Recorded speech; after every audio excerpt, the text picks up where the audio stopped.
it a certain way and you do it your way and then mess up, I don't want to clean it up. Because that was your fuck up, not mine. Listen, I was feeling that Jake Paul was going to knock out Tank. This press conference made me feel a little bit more confident about Tank. I'm no cap. He done a lot in his career, right? Not everything, but he done a lot. What people don't understand is his business is a lot. Floyd Mayweather recently broke down the Jake Paul versus Gervonta Davis fight, sharing a calm but honest perspective. He said that Davis is making his own choices, and with that comes risk. Floyd mentioned that he's offered his advice before, but if it isn't taken, he's not losing sleep over it.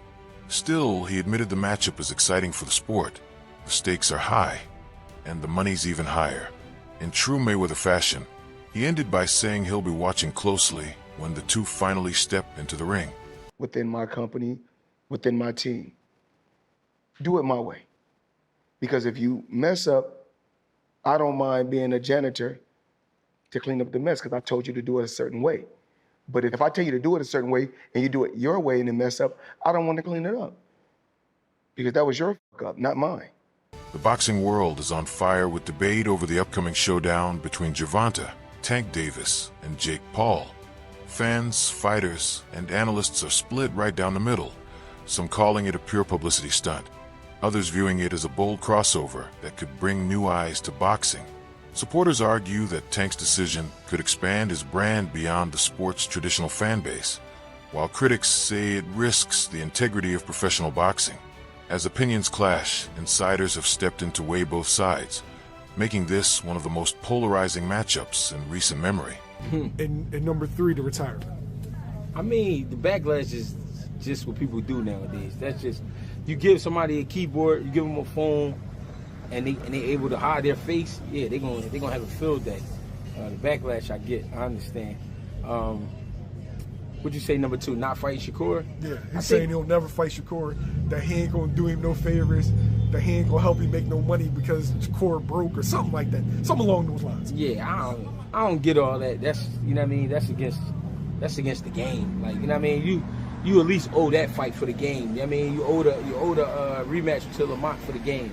But you owe Shakur for the game just because of the 2 style matchups, you know what I mean? But if he feel like he don't gotta fight him, guess what? We can't sit here and just go crazy about it, but it is kind of crazy. Trainer Greg Hackett voiced his frustration over the wave of criticism Gervonta Davis has faced lately.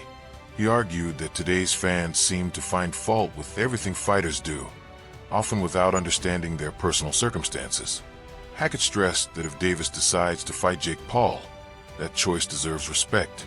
No one outside the ropes truly knows what a fighter is dealing with or what drives their career moves. To him, boxing fans should stop trying to dictate matchups and start appreciating the discipline it takes to stay elite. His comments echo a growing sentiment among trainers and athletes who believe social media has turned boxing criticism into an endless spectacle. He done a lot in his career, right? Not everything, but he done a lot. What people don't understand is his business is a lot. This whole experience is a lot. The shit these fighters go through is hard to explain. It's hard to explain because people, they can't see it, so they can't understand it. But it's stressful to the fighters because they coming from just getting ready to fight in the amateurs, being prepared, going out there, win, get it done, celebrate, all right, we back to the next camp.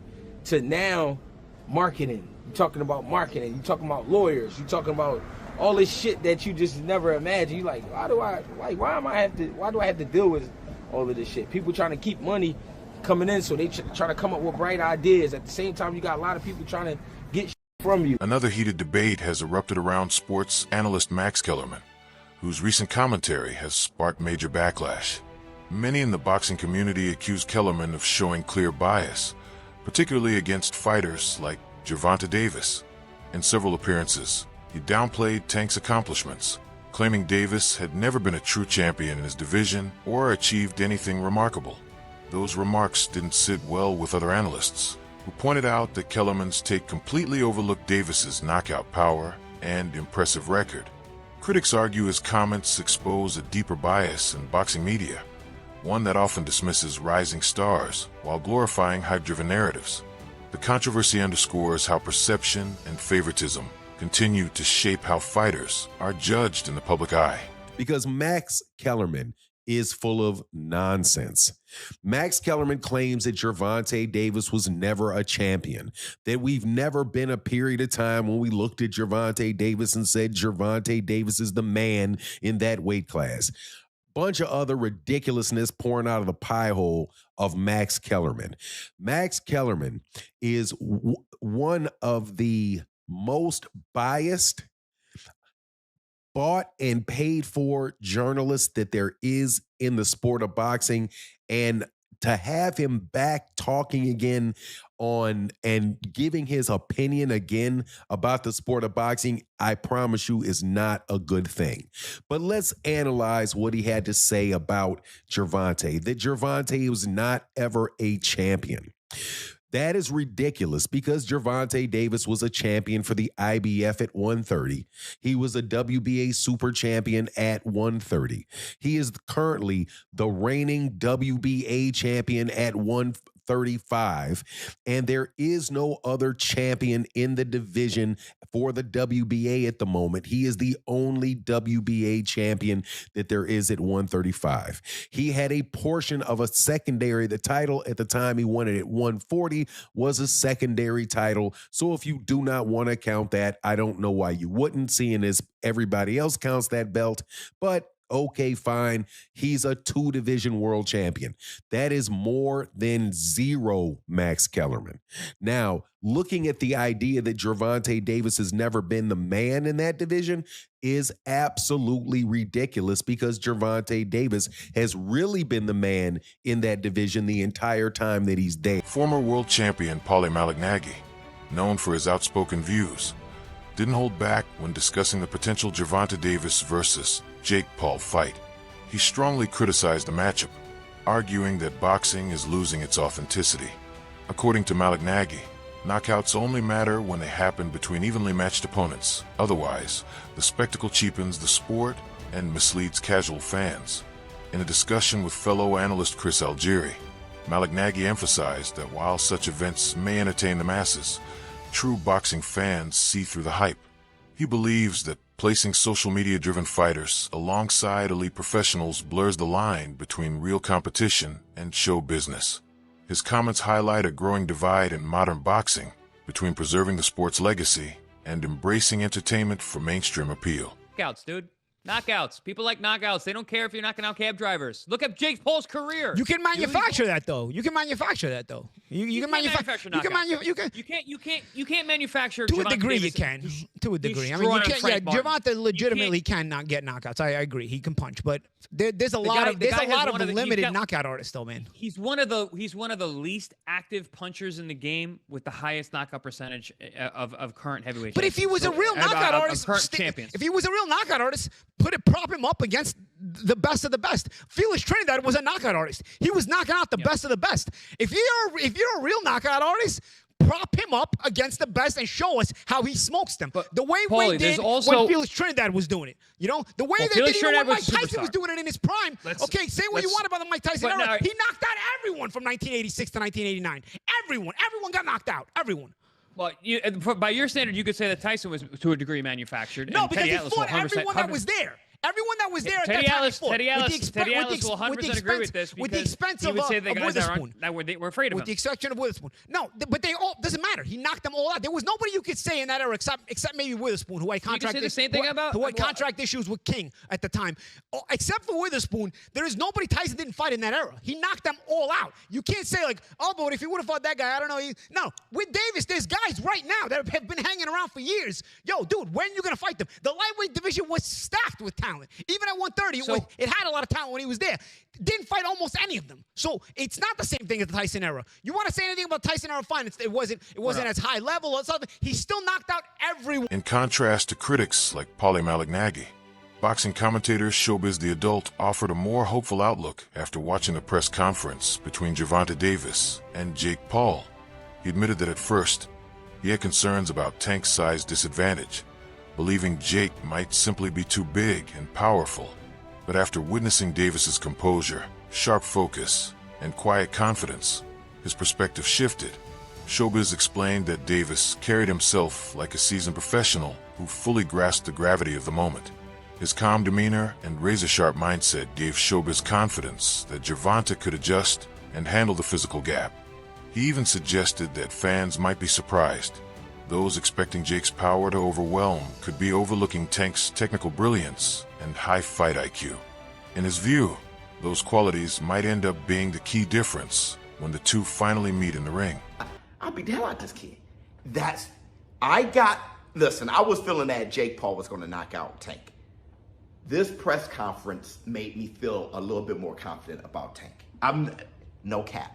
I know Tank wasn't saying much, fumbling over his words, seems bashful, but I'm looking, right? And I'm just like, bro, he doesn't feel that Jake Paul is an issue.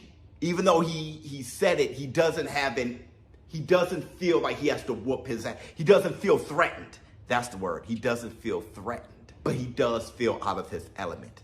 I'm gonna be honest, man. It sounds like, I know everybody's looking at this press conference and it's like, number one, I know what y'all saying. It's a clown show. It's not real. Tank was paid off. It's fake. Cause Tank, when he was talking about Jake and JB, even I was like, what is he talking about? He laughing. What are you talking about? What does he have to do with this? Let anything, you know what I'm talking about. Let anything. No, I don't have to say it right now. Don't worry about it. I don't got to say it up here. Let anything happen. And I'm going to show you and him.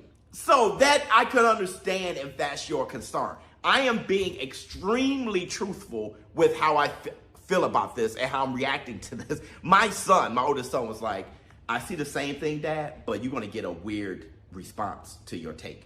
Floyd Mayweather's name has once again entered the spotlight, not as a promoter this time, but as a potential competitor. Reports now suggest that Mayweather is eyeing a possible fight with Mike Tyson, and analysts see it as more than a simple money move. They believe it reflects Floyd's deep desire to remind the world that he still commands the boxing conversation, even long after hanging up his gloves. With all attention focused on the Davis versus Jake Paul showdown, Floyd seems unwilling to let anyone, not even his protege, steal the limelight.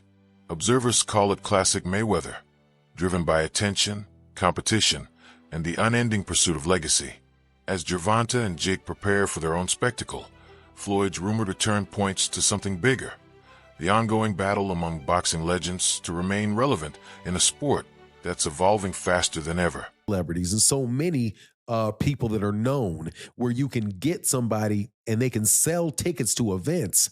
That's what kicked off the social media influence boxing that Jake Paul was birthed from. Now we're in a vacuum. And so there's going to be a lot of conversation about that and continuing to do that. In this particular video, though, I want to get into the mind of Floyd Mayweather Jr. and why Floyd Mayweather Jr. would do this.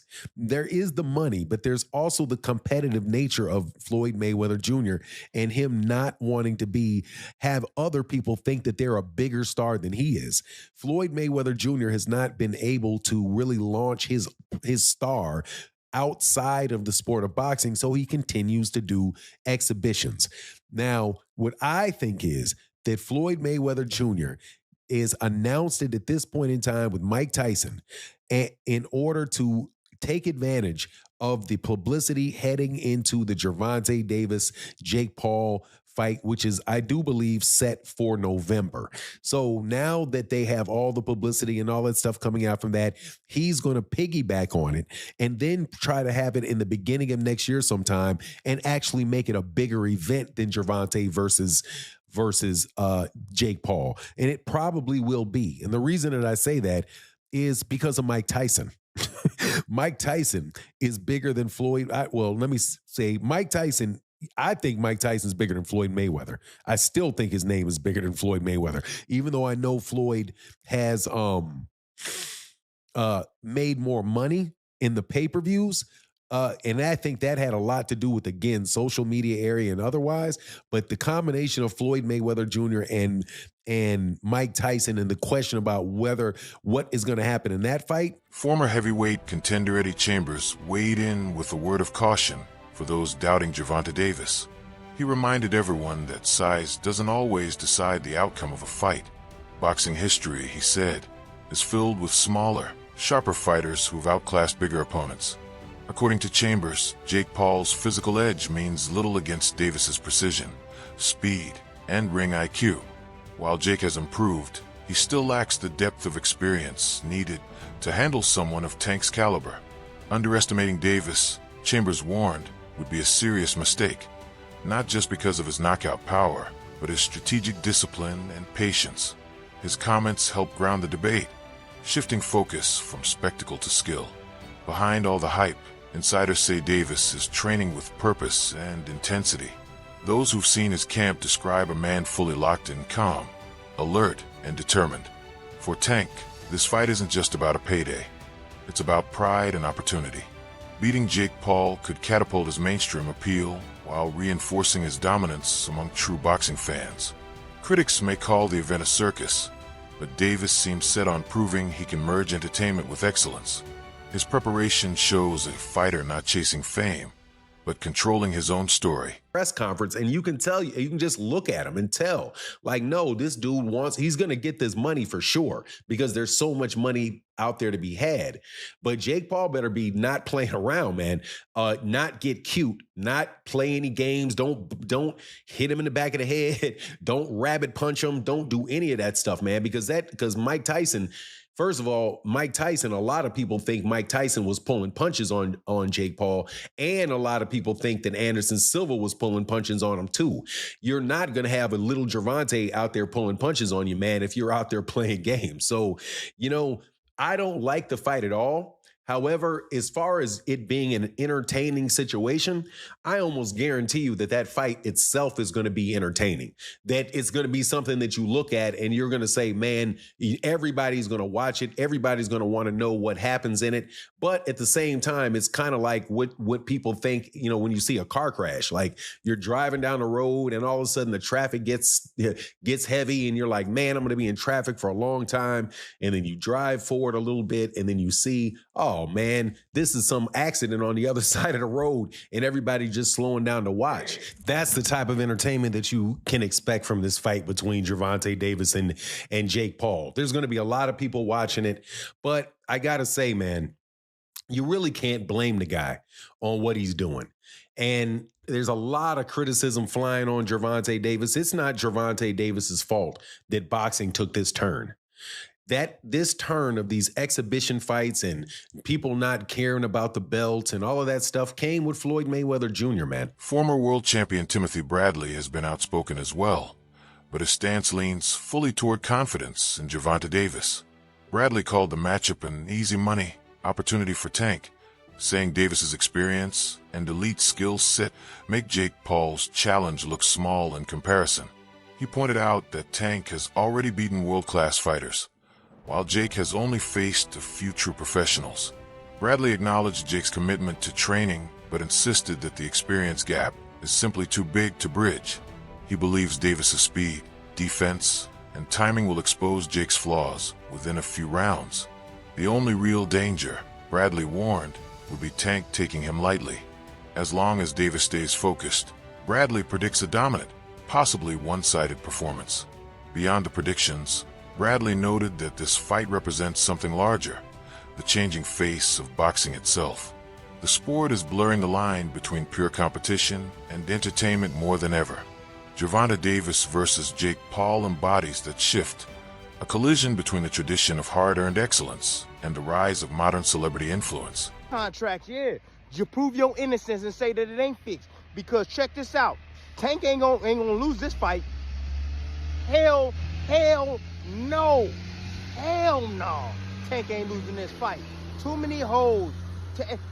Man, Jake don't have enough experience. Yeah, man, it's gonna be taking candy from a baby. Jake is missing the rules. See, this is what happened when you don't grow up in the game. When you don't grow up in the game, man, at a young age, this is what happens. You know, you start reading your own press clippings. That's what Jake is doing. You know, fighting this lower level competition, and now he think he the ish. Now he think he the man. He ain't the man. You kidding me? He is not the man.